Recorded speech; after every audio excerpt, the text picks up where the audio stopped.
मन बोल हरि बोल हरि हरि हरि बोल गोविंद माधव गोपाल बोल।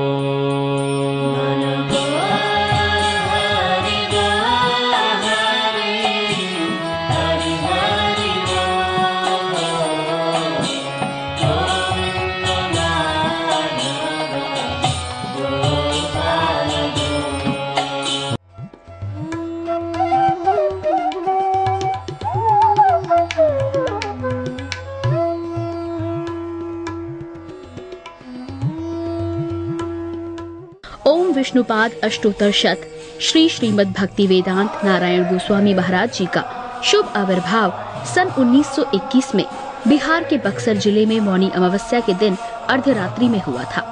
प्रारंभ से ही इनकी धर्म में रुचि थी। बचपन में ही उन्होंने गीता रामायण आदि का अध्ययन किया था। संसार से अत्यंत तीव्र वैराग्य होने के कारण 25 वर्ष की आयु में ही वे गृहस्थ जीवन त्याग कर मठ में निवास करने लगे। सन 1946 में उन्होंने नित्य लीला प्रविष्ट ओम विष्णुपाद श्री श्रीमद् भक्ति प्रज्ञान केशव गोस्वामी महाराज जी से विधिवत दीक्षा प्राप्त की तथा सन 1954 में संन्यास ग्रहण किया। मथुरा में निवास करते हुए अपने गुरु की आज्ञा तथा कृपा से अनेक ग्रंथों का हिंदी भाषा में अनुवाद किया है। इनके प्रमुख ग्रंथ हैं श्रीमद् भगवद गीता, गीत गोविंद, जैव धर्म, वेणु गीत, भजन रहस्य, ब्रजमंडल परिक्रमा, श्री श्री वृहद भागवतामृतम। इन सभी ग्रंथों का English, Spanish, Dutch, French, German, Russian, Italian, Portuguese, Chinese आदि विश्व की अनेक भाषाओं में अनुवाद हो रहा है। लगभग पिछले 60 वर्षों से श्रील भक्ति वेदांत नारायण गोस्वामी जी महाराज ने भारत एवं विश्व के सभी प्रमुख देशों में शुद्ध भक्ति का प्रचार किया, अर्थात भक्ति योग की शिक्षा प्रदान की।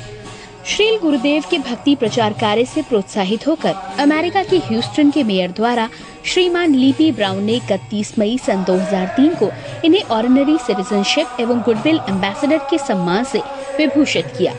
सन 2003 में ध्वजाचार्य पीठ तथा विश्व धर्म संसद ने श्रील गुरुदेव को कृष्ण भक्ति, विश्व भर में सनातन धर्म के प्रचार प्रसार तथा ब्रजमंडल के संरक्षण एवं पुनरुद्धार हेतु अनेक अथक प्रयासों के लिए योगाचार्य की उपाधि से सम्मानित किया। इस प्रकार संपूर्ण विश्व में प्रेम धर्म का प्रचार प्रसार करते हुए श्रील भक्ति वेदांत नारायण गोस्वामी जी महाराज ने 29 दिसंबर 2010 को श्री जगन्नाथपुरी में अपनी भौम लीला को संवरण किया। वे अपनी दिव्य शिक्षाओं में और अपने निष्कपट आश्रित जनों के हृदय में सर्वदा विराजमान हैं।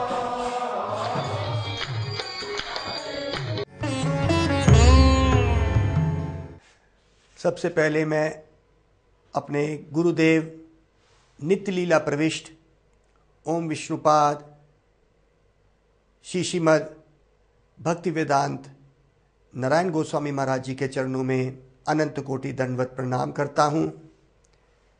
तत्पश्चात नित्य लीला प्रविष्ट ओम विष्णुपाद श्रीमद् भक्ति वेदांत स्वामी शिला प्रभुपाद के चरणों में अनंत कोटि दंडवत प्रणाम करता हूँ और अपने परम गुरुदेव नित्य लीला प्रविष्ट ओम विष्णुपाद श्रीमद् भक्ति प्रज्ञान केशव गोस्वामी महाराज जी के चरणों में अनंत कोटि दंडवत प्रणाम और अपनी पूरी गुरु परंपरा के चरणों में दंडवत प्रणाम। इन्हीं सब महानुभावों का पैगाम लेके आज हम एक बार फिर आपके सामने उपस्थित हुए हैं। आज का तिथि वही एक मोक्षदा एकादशी, आज ही के दिन गीता जयंती का समारोह उत्सव, जिसमें कुरुक्षेत्र में खड़े कृष्ण ने आज से 5000 साल पहले उस आत्मा का ज्ञान अर्जुन को, अपने भक्त को दिया। स इवायम मया ते धया योगा प्रोक्ता पुरातना भक्तोसी में सखा चेती रहस्यम ही दाम उत्तमम। ये मैं तेरे को दे रहा हूं ज्ञान। स इवायम मया ते धया, ये उपदेश मैं तेरे को दे रहा हूं अर्जुन। क्यों? भक्तो सी में सखा, तू मेरा भक्त भी है और तू मेरा सखा भी है। अर्थात ये ज्ञानियों के लिए, योगियों के लिए, मुक्तिवादियों के लिए ये भगवत गीता का ज्ञान है ही नहीं। जो ज्ञानी या योगी लोग इस भगवत गीता में प्रवेश करना चाहते हैं, भगवान ने बोल दिया उनका प्रवेश ही नहीं है। तो आज हम एक भक्त के भाव में इसमें प्रवेश करेंगे, क्योंकि भगवान ने बोला भक्तो सी में सखा चेती रहस्यमिदाम उत्तमम। ये रहस्य तेरे को मैं तभी बता रहा हूं क्योंकि तू मेरा भक्त और सखा है। भक्त क्या होता है? जो भगवान का भजन करता है। तो इसीलिए भगवान ने भगवत गीता में, कृष्ण ने अर्जुन को ये बोल दिया क्योंकि तेरे पास ये गुण है। अगर हमारे पास ये गुण नहीं है तो भगवत गीता में प्रवेश नहीं होगा। इसीलिए भगवान ने सारे योगियों में से योगीनाम अपि सर्वशाम मद भक्त अंतरात्मनाम श्रद्धावान भजते यो माम स युक्तात्मो मता। ओ अर्जुन देखो, दूसरे अध्याय में मैं तेरे को आत्मा का ज्ञान दिया था, तीसरे अध्याय में कर्म योग के बारे में बोला, फिर ज्ञान योग के बारे में बोला। अब मैं अपने मत को तेरे को बता रहा हूं छठे अध्याय के आखिरी श्लोक में। क्या बोलते हैं? योगी नाम। ये जितने भी योगियों के नाम मैंने लिए हैं अर्जुन तेरे साथ, योगी नाम अपि सर्वशाम मद गत अंतर आत्मनाम, जो मेरे साथ सबसे ज्यादा अंतर आत्मनाम मिला हुआ है वो कौन है? श्रद्धावान भजते यो माम, जो श्रद्धा पूर्वक मेरे को भजन कर रहा है वो सबसे ऊपर है। सयुक्त आत्ममता, युक्त मतलब परफेक्ट। ऐसा योगी सबसे ऊंचा है। कौन? जो मेरा भजन कर रहा है, अर्थात भक्त योगी। कर्म योगी, ज्ञान योगी, ध्यान योगी, परमात्मावादी सबको पीछे छोड़ के भगवान ने बोल दिया। और साथ में यह भी बोल दिया भक्त्या माम अभिजानती यवन यश चशस्मी तत्वतः, मुझे तत्व से जानने वाला मेरा सिर्फ भक्त है। भक्त्या माम अभिजानती, मुझे अच्छी तरह से सुचारू रूप से जानने वाला कौन है? मेरा भक्त। नहीं बोला उन्होंने ज्ञानी। तो ये ज्ञान का विषय भगवत गीता नहीं है। भगवत गीता एक भजन का विषय है। अगर भगवत गीता में प्रवेश ही करना है तो हमें भजन करना पड़ेगा। भगवान ने बोल दिया सयुक्त आत्मो मता, मता मतलब मेरे मत में, मेरे ओपिनियन में। तो भाई भगवत गीता बोली किसने? भगवत गीता कृष्ण ने बोली है। और कुछ ऐसे मायावादी ब्रह्मवादी लोग कहते हैं अरे कृष्ण एक बहुत बड़ा फिलोसफर था, उसके अंदर जो आत्मा बैठी थी वो बोल रही थी। तो तभी तो भगवान ने बोला अवजनांति मां मूढ़ा, वो मूढ़ लोग हैं, वो कम बुद्धि वाले लोग हैं जो मेरे को और मेरी आत्मा में अंतर समझते हैं।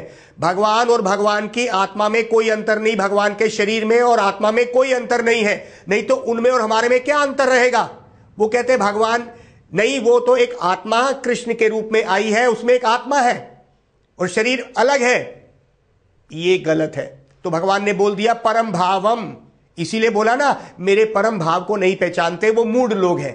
परम भाव क्या है? भगवान का शरीर नित्य है, उसमें ये 6 अवगुण नहीं है जो हमारे शरीर में है। हमारा शरीर पैदा होता है, जन्म लेता है, जन्म के दुख सहता है, फिर बड़ा होता है, फिर परिवार पालता है, फिर बच्चे पैदा करता है, उसके बाद बूढ़ा होता है, फिर वो मृत्यु की तरफ जाता है। ये 6 जो विकार हमारा शरीर दिखाता है, भगवान का शरीर नहीं दिखा रहा। इसलिए भगवान ने अपने शरीर को बोला परम भावम, मेरे ऊंचे भाव को, मेरे शरीर के भाव को, ऊंचे भाव को नहीं पहचाना। और ये कौन पहचानेगा? भक्त्या माम अभिजानती, मेरा भक्त ही मुझे पहचानता है। तो देखिए ऐसी कई भगवद गीताएं जो अनुवाद करके ज्ञानियों ने, योगियों ने दे दी और लोगों को भ्रमित कर दिया। लेकिन हमें कौन सी भगवद गीता लेनी है? जो अनुवाद करी गई है भक्तों के द्वारा, क्योंकि भगवान ने कहा जो भगवद गीता बोल रहा है वही कह रहा है कि मेरे को मेरा भक्ति जान सकता है। तो आइए हम अब भगवद गीता में फिर से दोबारा प्रवेश करते हैं। आज की बड़ी पावन तिथि है जिसमें कृष्ण ने स्वयं 5000 साल, लगभग 5000 साल पहले कुरुक्षेत्र में यही उपदेश अर्जुन को दिया है, जो कि एक, जैसे कहते हैं कि एक व्यक्ति को मोह में डाल दिया कृष्ण ने। अर्जुन मोह में कभी नहीं आ सकता, लेकिन हमें संदेश देने के लिए उन्होंने ऐसे प्रश्न अर्जुन ने कृष्ण से पूछे और कृष्ण ने उसके उत्तर दिए। ये 700 श्लोक का, आइए हम कुछ कुछ ऐसे महत्वपूर्ण श्लोकों में प्रवेश करते हैं, मुख्य श्लोकों में। तो उसमें हमें, जैसे हमने कल, आज भी हमने बताया है कि वो जो आत्मा का ज्ञान भगवान ने अर्जुन को दिया है, आत्मा एक शरीर से दूसरे शरीर में कैसे जाती है, इसके बारे में भी हमने अभी बताया था। और ये आत्मा जो है ये कौन है और हम आत्मा है, इस बारे में भी कृष्ण ने अर्जुन को बता दिया।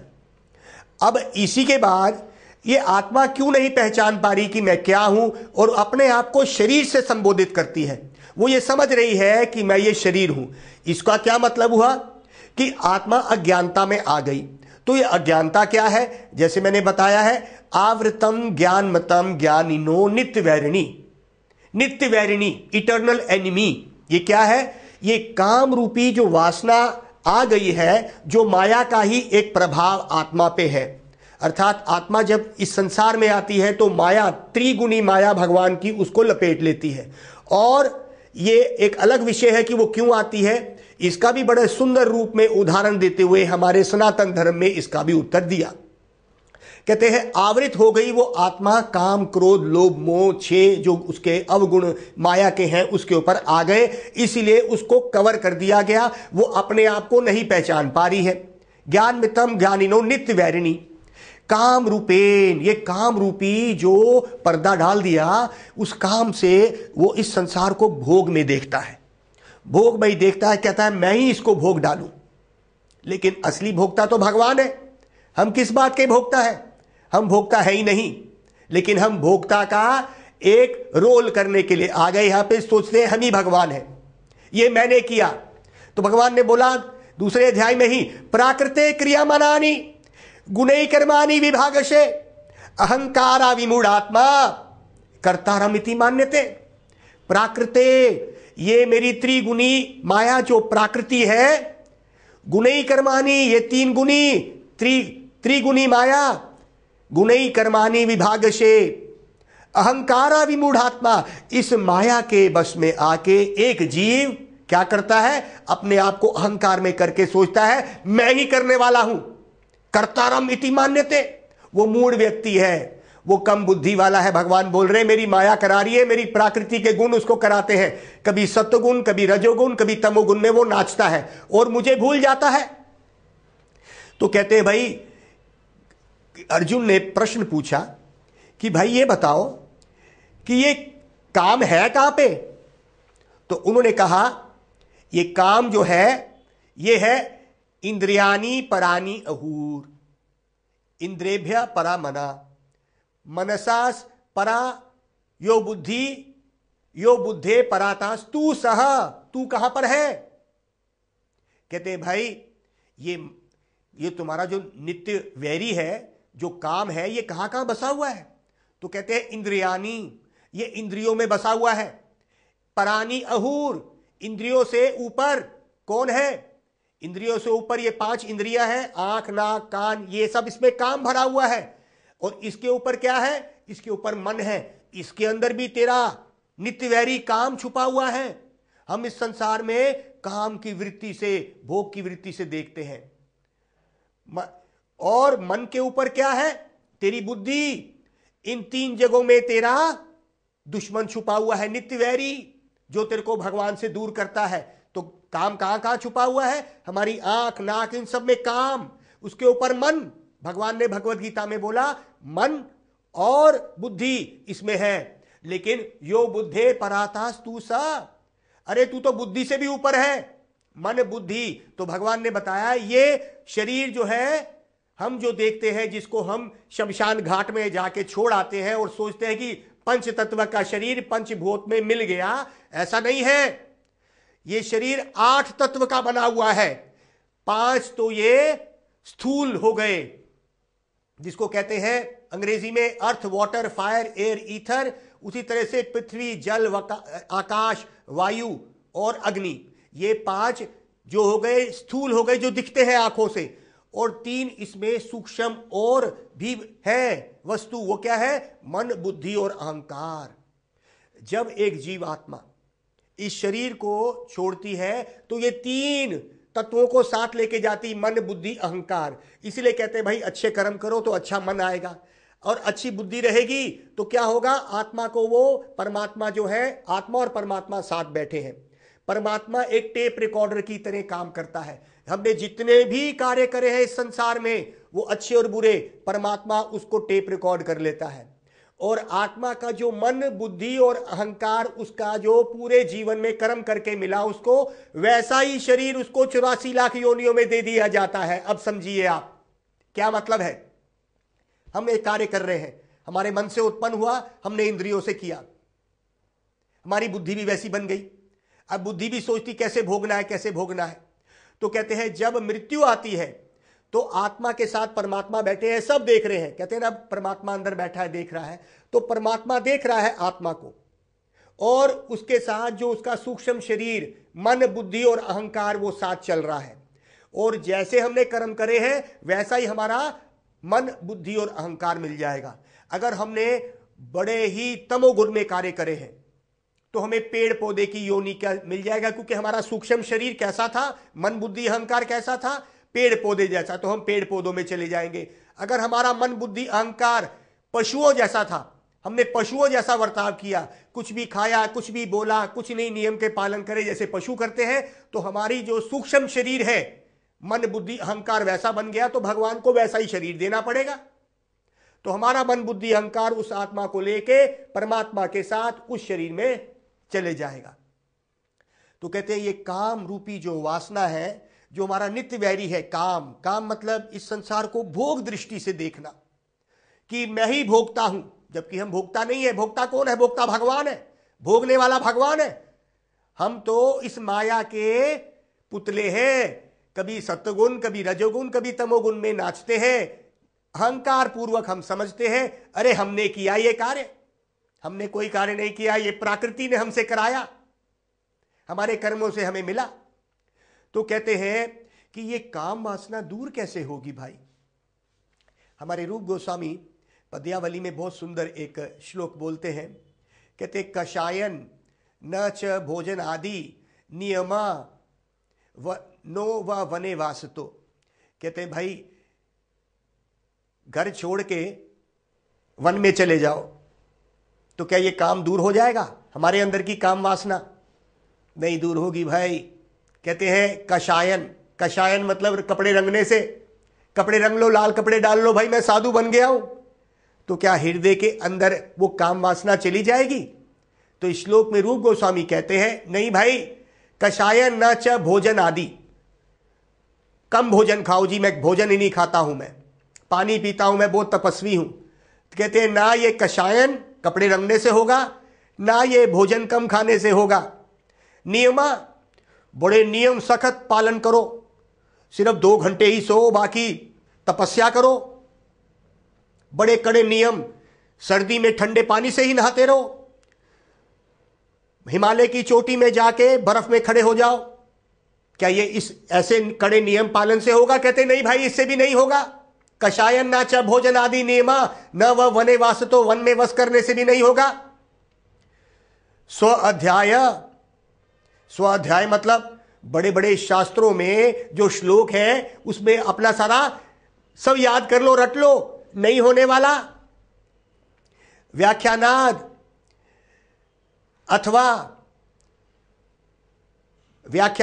अथवा मुनि व्रता, मौन व्रत रख लो, किसी से बात नहीं करनी, मुनि जैसा व्रत कर लो। अरे भाई मौन तो हमारे भगवत गीता में कहा कि आप मौन हो जाइए।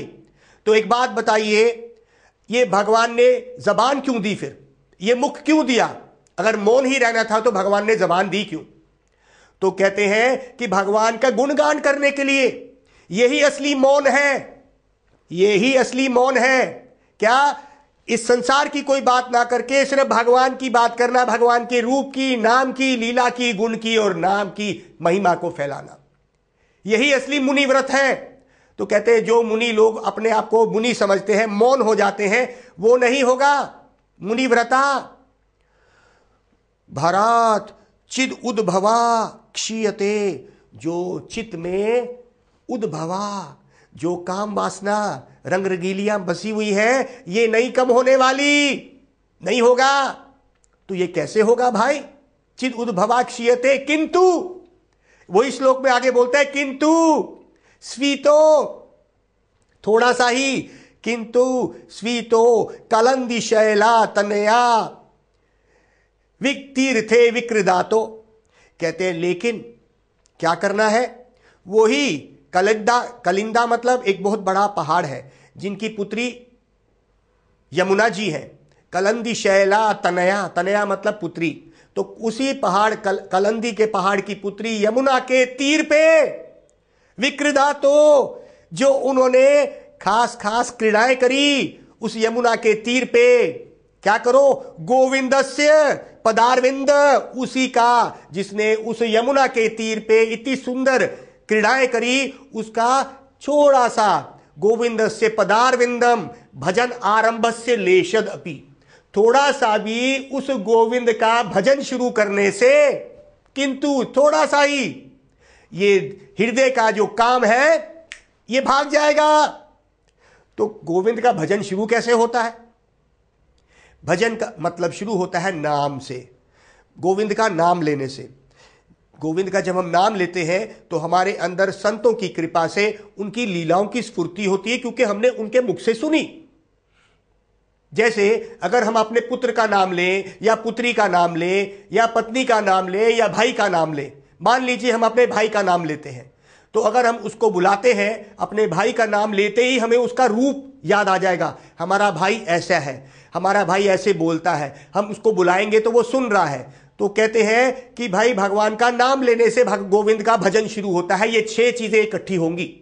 अगर आप संतों की संग में गए हैं तो नाम लेने से, नाम से रूप आ जाएगा, तो कृष्ण का रूप अपने आप स्मरण होगा। जैसे एक व्यक्ति को बुलाने से उसका रूप स्मरण होता है, हम किसको बुलाते हैं? मां बच्चे को बुला रही है तो बच्चे का रूप का स्मरण, उसकी लीलाएं सब कुछ स्मरण होती है ना, कि वो ऐसे कर रहा होगा, क्या कर रहा होगा। तो कहते हैं कि नाम से रूप, भगवान का रूप, भगवान के गुण, वो कैसे गुणी हैं? वो बंसरी पकड़ते हैं, वो मोर पंखी पकड़ते हैं, वो क्यों पकड़ते हैं? वो टेढ़े क्यों खड़े होते हैं? ये सब बातें आ जाएगी, ये उनके गुण हैं। नाम रूप गुण लीला, उनकी लीलाओं का स्मरण होगा। धाम, धाम मतलब कहां वो रहते हैं, और उसके बाद परिकर, जो उनके आसपास के जितने भी उनके भक्त हैं, जैसे ललिता, विशाखा, राधा, इन सब का हमें स्मरण आएगा और हम उसमें प्रवेश करेंगे। कहते थोड़ा सा ही नाम लेने से उनका रूप गुण लीला सब स्मरण होगा, तो ये हृदय का काम दूर हो जाएगा। तो भगवत गीता में भगवान ने उस नित्य वैरी जो हमारा है, और हमें भगवान से कौन दूर कर रहा है, भगवान ने उस नित्य वैरी के बारे में अर्जुन को बताया दूसरे सिकंद में, दूसरे अध्याय में। और उसके बाद यह भी बता दिया, अरे देख तेरा दुश्मन है कहां? तेरा दुश्मन तेरी इंद्रियों में, तेरे मन में और तेरे बुद्धि में बैठा हुआ है, इसको यहां पे पकड़। तो कहते कैसे पकड़ोगे? कहते थोड़ा सा ही भजन शुरू करने से ये काम भाग जाएगा। नहीं भागेगा लाल कपड़े पहनने से, नहीं भागेगा कम भोजन खाने से, ये नहीं भागने वाला वन में वास करने से। संतों के संग में जब हम आएंगे, उनका भजन करेंगे प्रेम से, जब उनका नाम पुकारेंगे, उनका नाम क्या है? राम कृष्ण सब उनके नाम है, विष्णु नाम, ये सब उनके नाम है, नरसिंह, ये सारे उनके नाम है। लेकिन सबसे ऊंचा नाम क्या है? कृष्ण का नाम सबसे ऊंचा माना गया है। ब्रह्मा जी भी अपने ब्रह्म संहिता में बोलते हैं, ईश्वर परम कृष्णा सच्चिद आनंद विग्रह अनादिर अदिर गोविंदा सर्व करना करणाम। सब कारणों के कारण वही है, लेकिन जिसका कोई कारण नहीं है, जो अपने आप स्वतः है, वो है कृष्ण। ईश्वर परम कृष्णा, जितने भी ईश्वर हैं, परमेश्वर हैं, उनमें से सबसे उत्तम कौन है? परम कृष्णा। ये क्या है? सत, चित और आनंद। इनका स्वरूप क्या है? हमेशा सत्य है, बदलता नहीं है। आज भी ब्रज में 16 साल के त्रिभंग ललितम नाचते गाते ब्रज में लीलाएं कर रहे हैं। लेकिन आंख होनी चाहिए। कृष्ण को देखने का तरीका क्या है बताइए? कृष्ण को आंख से देखेंगे तो हमारी तो आंख में काम भरा हुआ है। कृष्ण को, भगवान को देखने का तरीका है ये कान से देखेंगे हम। संतों के मुख से जब ये हरि कथा हमारे कान में प्रवेश करेगी, कर्ण में, और ये हृदय में जाएगी तो हमारे हृदय के चक्षु जाग जाएंगे, तब हम कृष्ण को देख सकेंगे। इन कामिक आंखों से हम नहीं देख पाएंगे कृष्ण को। इसीलिए आज ही हम उन संतों के चरणों में जाएंगे। कहते हैं भक्ति स्तु भगवत भक्त संगे ना परिजायते। भक्ति भक्तों के संग में आती है और कोई इसका तरीका नहीं है। तो जब तुम भक्तों के संग में जाएंगे तो क्या होगा? भक्ति स्वतंत्र है, भक्ति भक्तों के हृदय में बैठी है और वहीं से उछल के हमारे हृदय में आ जाएगी। अगर वो शुद्ध भक्त है, हम उस भक्त को प्रणाम करेंगे, उसकी सेवा करेंगे, भक्ति देवी खुश हो जाएगी, उछल के हमारे हृदय में आ जाएगी। भक्तों की सेवा करना, इसीलिए कहा है भक्ति स्तु भगवत भक्त संगे न परिजायते।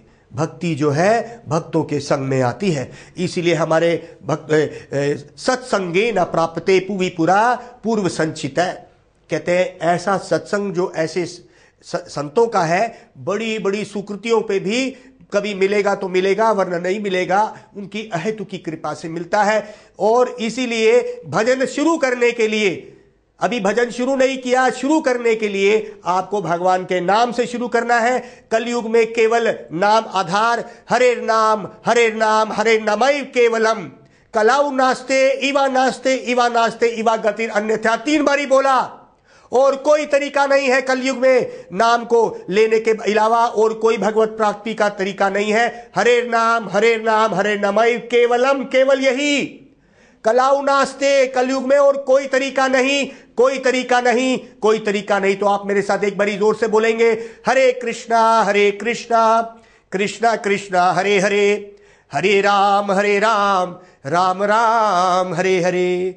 तो मैं ये 16 शब्द का महामंत्र जो हमारे गुरुवरों ने कहा है कि लेना चाहिए, आपको इस जन्म मृत्यु के बंधन से तो छुड़ाएगा ही। ये तो बहुत गौण कारण है, लेकिन जो व्यक्ति इसको शुद्ध रूप में लेता है, जो प्रेम इस संसार में हम खोज रहे हैं और धोखा खा रहे हैं, हमारी वृत्ति प्रेम करना है, ये वहां पे पहुंचेगी जब हम नाम पुकारेंगे, उसका रूप भी आएगा, उससे प्रेम शुरू होगा। वो कैसा लगता है, कितना सुंदर है, तब आपको मिलेगा। तो आप इसको उठते बैठते सोते जागते लेते रहिए, कोई नियम नहीं है।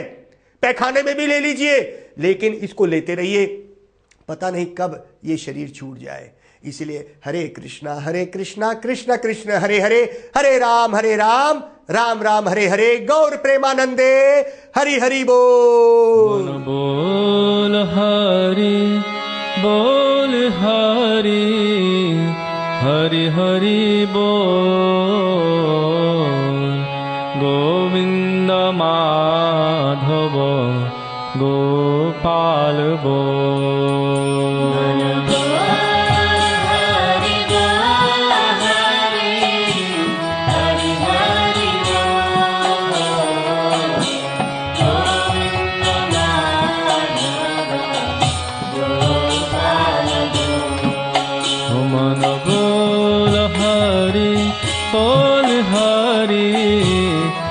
हरि बोल। गोविंद माधव गोपाल बोल। मनेर आनंदे ओ भाई बोलो हरि बोल।